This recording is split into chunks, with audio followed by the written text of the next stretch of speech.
Hello my crafty friend, it's Tranae, and we are about to make something fun because we are making a pop-up box using this Lawn Fun Thanks a Latte stamp set and the Lawn Fun pop-up box die.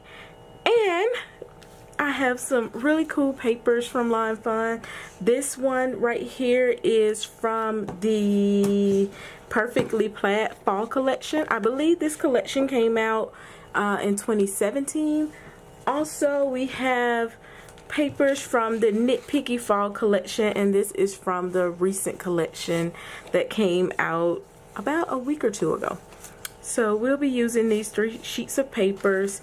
And we are using this microfine glitter paper from Crazy Creations. This is one of those products I received when I went to the Scrapbook Expo, and I am very excited to use it because you can color on this paper with your Copic markers. So I am really excited to test it out and see how I like it. Also, I have some VersaFine ink off to the side that I'll be using. And last but not least, oops, I'm dropping stuff.